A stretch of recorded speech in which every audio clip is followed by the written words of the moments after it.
My name's Luke Hatzipetro. I'm a clinical and forensic psychologist and been working in this area for about 30 years.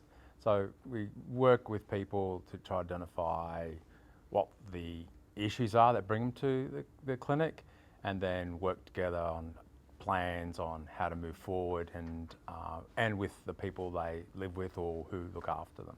I'd say 70% of the people I see have an intellectual disability or developmental disability such as autism spectrum disorder.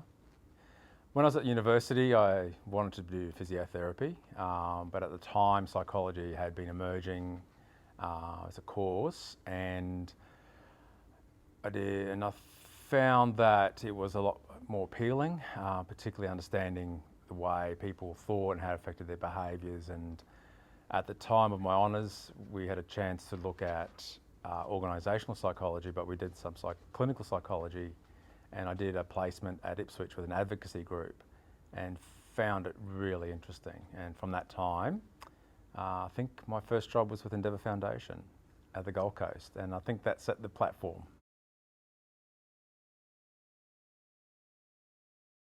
People, who don't have an intellectual disability will come to us and say, look, I feel really depressed, I get really anxious, I need help with it. And so we kind of know that because they can articulate that, they can gain, information from what they're thinking and notice some change. Or people have told them, you're not, you're bad sleep, you're not eating so well. In contrast, 99% of the referrals we get from a person with an intellectual disability is because of their behaviour. So we don't have people with intellectual disability ringing us up going, oh, I'm feeling really sad and depressed, can I come and see you? It's more that they're in the room all the time, they're not coming out, or they're aggressive, I don't know why they're aggressive. And that's the primary referral is aggression towards others or self or property. So when we see that, we go, okay, we need to find out a bit more about what's making that aggression occur, or if they're absconding. So that's the other one, like taking off. Why do people take off from a home they've been there for a long time? So that's the thing that we start with, is the behaviour. But if there's an underlying mental health disorder, then if you treat the cause of it, of the behaviour, then theoretically the behaviour should reduce in its frequency and intensity. That means not as often and not as distressing for the person or the family. However, what we've seen over the years is sometimes people with intellectual disability or developmental disability develop secondary behaviours as a result of the mental health disorder, i.e., so someone who has like a major depressive episode doesn't want to go out. And so one of the things about being depressed is you don't want to go out, you want to withdraw, you're isolated, and you can make that, you make that decision as a person. A person with a disability has a carer or a family member we're going to the shops, and if they don't know that person's got depression and that person starts becoming agitated because I don't want to go to the shops, they can do things like slam doors or become verbally abusive. And of course, the carer goes, well, what's happening here? This is unusual. And it's not the one-off. It's got to go over a period of time. And this is essential. So, people are allowed to be depressed.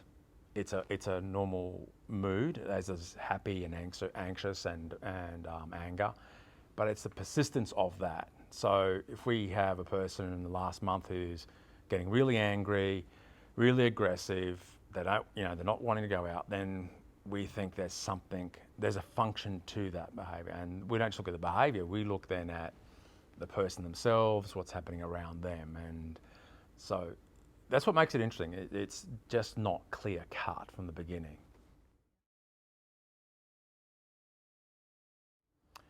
Yeah, look, explaining what a mental health disorder is someone with an intellectual disability is quite a challenge, because for most people without a disability, they don't quite get it either. How does feeling a bit sad differ from a major depressive episode? How does feeling a little bit stressed differ from anxiety disorder? So I think that the most important thing that we try to do from the outset is develop a therapeutic rapport. So we explain who we are. So I'm a clinical psychologist. We help people when they come in, they feel really sad or they get really anxious or sometimes they're really angry, they don't know why that. But something's happening in your life that's not quite the same, and we're here to help you do that. So, we're going to ask you, so we explain the process. We're going to ask you a lot of questions about you, but you can ask lots of questions about me. At the end of it, we'll make another appointment and we can talk more about you.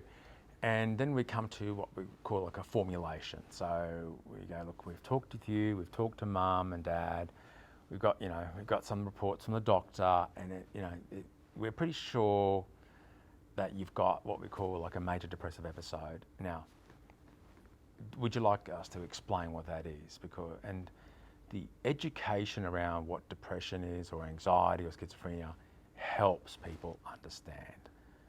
Just like if you and I, were diagnosed with a health condition that we've never heard about, we need the doctor to tell us what's happening and what's the course of treatment. With the goal is we can manage it or get better. Talking about it normally, as you would talk about the Broncos or work, demystifies what mental health disorders is. And you're still a great person. And that there's Joe the person, and there's Joe's got depression, but depression doesn't define Joe.